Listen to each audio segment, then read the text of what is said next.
Opa, e aí, gente, tudo certo? Eu sou o Giovanni e, bom, essa é a nossa quinta aula do curso de IA na Prática. Hoje estou trazendo para vocês uma ferramenta um pouco diferente, né? Uma terceira ferramenta do nosso curso, que é o Gemini, né? O Google Gemini. Fala Gemini, mas até se escreve Gemini. Então, para entrar é bem simples, é só escrever Gemini no seu navegador de preferência e entrar, né, no primeiro link. Vocês vão cair nessa tela aqui que eu tô.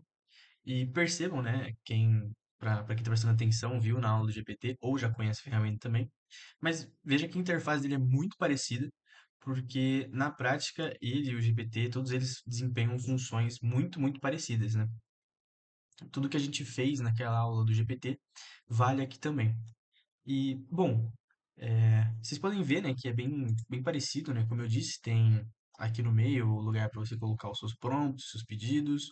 Tem esses menus aqui, né? Esse menu para você selecionar um modelo, ferramenta, adicionar arquivo. Aqui tem esse espaço vazio, que é onde fica aparecer os chats que a gente vai ter com ele. Muito, bem igual o que a gente tinha no GPT. Então, aquilo que você explorou lá, você consegue explorar aqui também, vai ser muito parecido. Tem coisas até que são idênticas, assim, até o nome é muito parecido. Mas, bom, como vocês devem ter visto no título da aula de hoje, o objetivo não vai ficar explorando essas ferramentas e tudo mais, porque a gente já fez isso e é tudo muito parecido. A ideia aqui é a gente trabalhar com imagem. Então, por que o Gemini? Se você chegou, se você conhece as ferramentas ou chegou a dar uma brincada no próprio GPT, você vai ver que lá também é possível gerar imagem. Então, por que não lá, né? Que a gente já estava mexendo. Bom, é porque, pelo menos assim, pessoalmente, eu ainda acho que o Gemini é o melhor para se trabalhar com imagem ainda hoje. Por que ainda hoje? Né? Porque quando começou essa parada de mexer com imagem, é, ele não foi o único, né? O GPT, por exemplo, já tinha isso também. Só que para gerar imagem tinha uma diferença, né? Uma pequena diferença quando o Gemini trouxe o Nano Banana, né? Hoje já está no 2, mas quando lançou, né, o primeiro, ele foi algo que meio que mudou, assim, o que é considerado bom para trabalhar com imagem. Porque antes, por exemplo, se você fosse no GPT, para gerar uma imagem, em geral ele perdia detalhes do que você pedia, não ficava muito preciso, ele não conseguia fazer exatamente aquilo que você queria. Mas era até aceitável. Isso o Nano Banana começou a fazer melhor. Mas o verdadeiro ganho, né, o grande ganho foi em editar imagens. Porque às vezes você quer coisas simples, tipo, pô, não sei mexer no Photoshop, queria tirar o fundo de uma foto, ou coisas pontuais assim.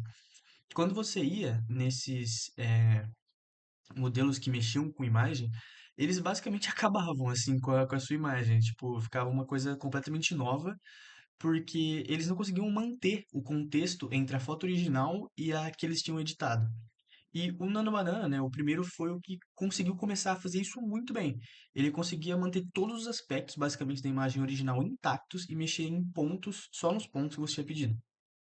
E ele, assim, começou a dar de lavada em todos os outros modelos que mexiam com imagem. Óbvio, todos eles foram sendo melhorados, mas ainda hoje, ainda mais com o 2, eu ainda acho que o Nano Banana, que é o do Gemini, né, o gerador de imagens do Gemini, é o melhor que tem. Mas bom, então vamos lá. Sem enrolação, vamos começar com o nosso primeiro exemplo, né, de uso, de caso. Para a gente, né, só para falar, né, que a gente não vai explorar, mas a gente vai usar uma pequena coisa. Para a gente usar, né, o modelo de geração de imagem, a gente clica aqui em ferramentas e logo a primeira opção, né, criar imagem. Quando vocês clicam aqui, né, vocês veem que aparece esse menu de escolher estilo, mas não necessariamente você precisa usar isso. A gente nem vai usar agora, mas convido também, né, quem quiser brincar, a testar um pouco isso. Bom, o primeiro caso de uso é voltando, né, pensando naquela questão da utilidade do que a gente estava fazendo. Eu sou um aluno, né, e aí eu queria montar uma apresentação de slides. Olha lá, né, parece um contexto novo. Só que não. Mas enfim, e digamos que eu não esteja meio sem inspiração, não gostei dos fundos que eu vi por aí de template, de modelo de slide, eu queria ter algumas ideias. Então, eu posso usar ele, por exemplo, para me dar uma ideia contextualizada. Por exemplo, se eu colocar esse prompt bem simples, cria um fundo de slides sobre tecnologia e a gente manda para ele. Vejam que é um prompt bem simples. E aí, uma observação importante a ser feita, né? Algo que eu já tinha começado a comentar na aula sobre o GPT, se não me engano, foi na aula 2, quando eu expliquei brevemente sobre metaprompt.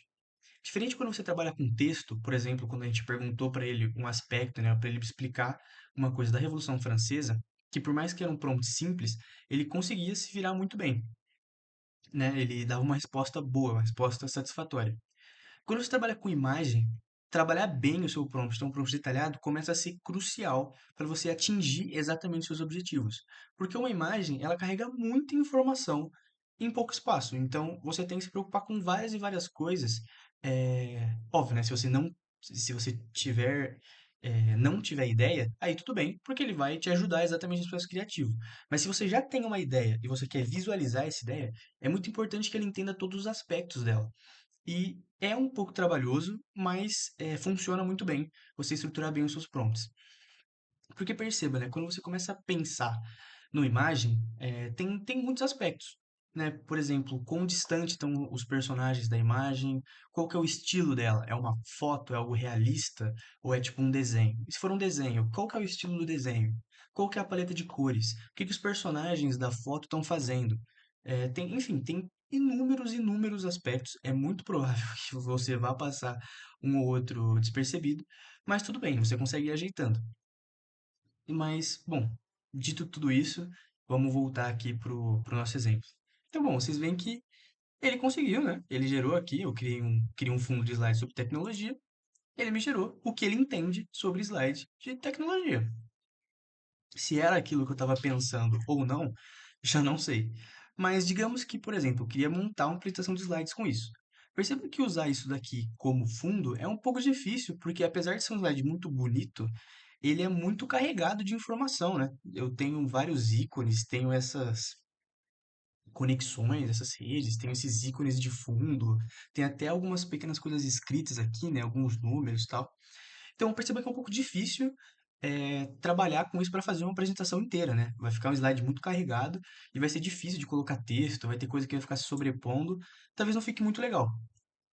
E aí é aquela coisa, né, que eu acho que eu já até tinha comentado sobre, bom, ele fez o que ele entende sobre slide de tecnologia. Talvez o problema não esteja no modelo, talvez o problema esteja no pedido que a gente fez para ele.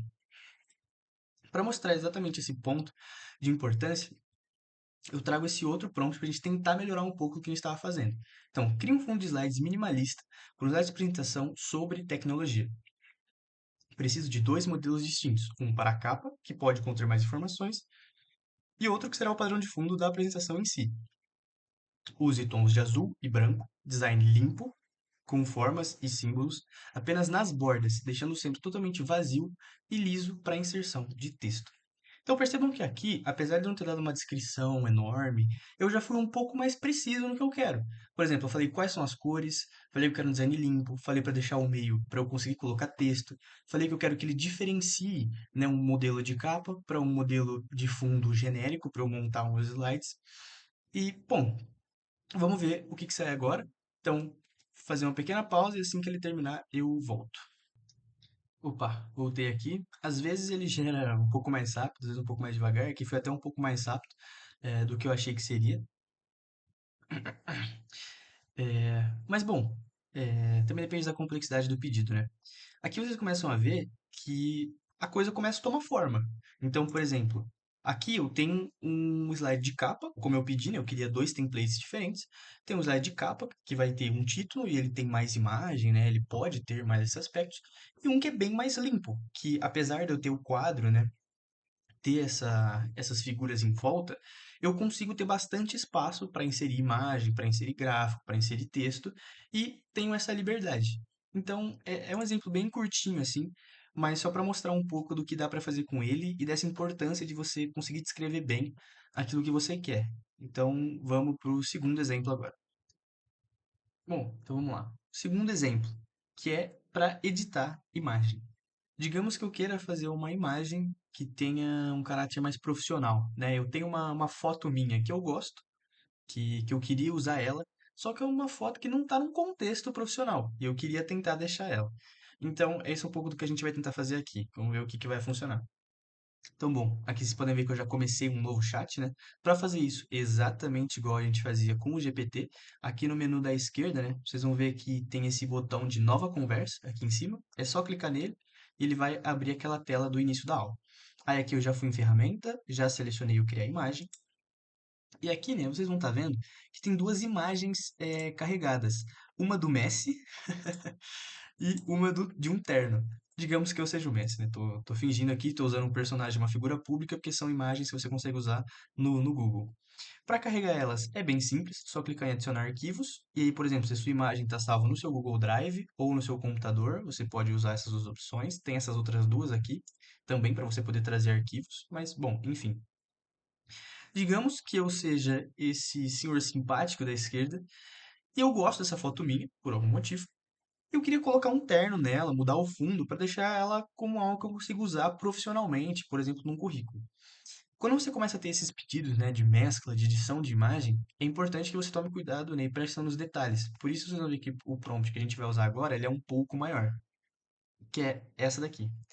Gere uma imagem para uma foto de perfil profissional de currículo baseado nas duas imagens enviadas, Messi e terno.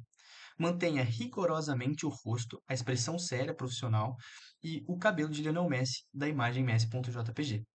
Substitua toda a vestimenta dele e a camiseta de time pelo terno completo azul ciano, a camisa social branca e a gravata cinza texturizada com um brilho leve que estão na imagem terno.jpg. O terno deve se encaixar perfeitamente nos ombros dele. Mantenha as mangas do terno esticadas. Remova o fundo de estágio e troque por um fundo profissional, levemente desfocado, de um escritório moderno, com aparência de textura neutra, composição clássica, enfim. Vocês percebem aqui que eu começo a dar vários detalhes.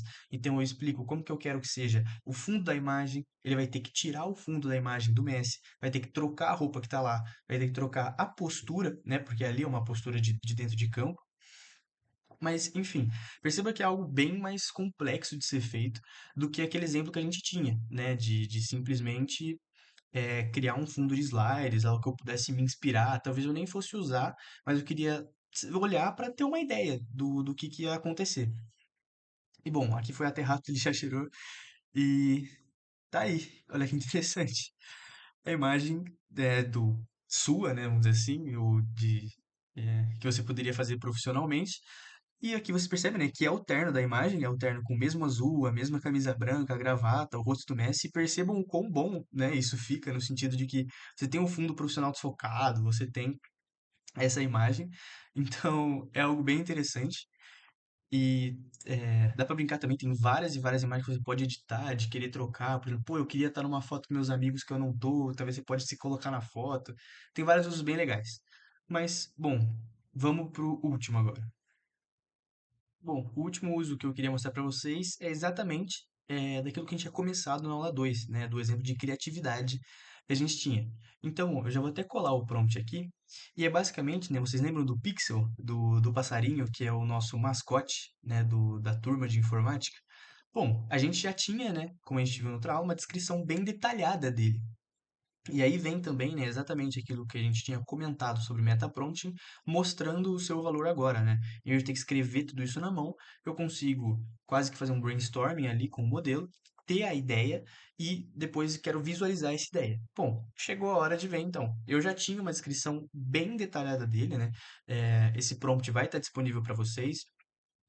É, também dá para voltar na aula que a gente fez ele, pausar e ler ali. Então, não se preocupem com isso, mas é basicamente eu descrevo vários e vários aspectos, desde fundo, posicionamento do personagem, postura, como que eu quero que seja a feição do rosto dele para passar uma imagem assim ou assado, o que que eu quero que ele esteja segurando, quais são os ícones, quais são as cores, enfim, eu detalho muita, muita coisa e olha que resultado legal porque é exatamente o que a gente pediu, né? Se vocês lerem o prompt, vocês vão ver que bate muito, muito bem com os nossos objetivos, que era exatamente o que eu queria, né? Eu falo que ele podia estar segurando uma chave assim, ou uma coisa assim, né? Um tablet, algo tecnológico. Queria que as cores deles fossem um azul, azul claro, um laranja brilhante, um amarelo.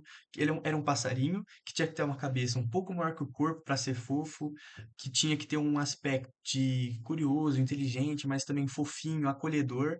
E É muito legal você poder ver que a sua ideia ela fica se concretiza na prática. Inclusive esses ícones, né? A gente comenta sobre eles também para exatamente ter, né, essa alusão mais uma vez para a tecnologia.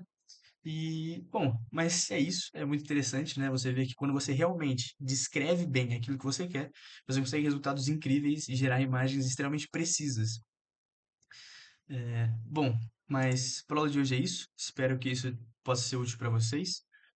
Sempre usem com sabedoria. E é isso. Valeu e até a próxima.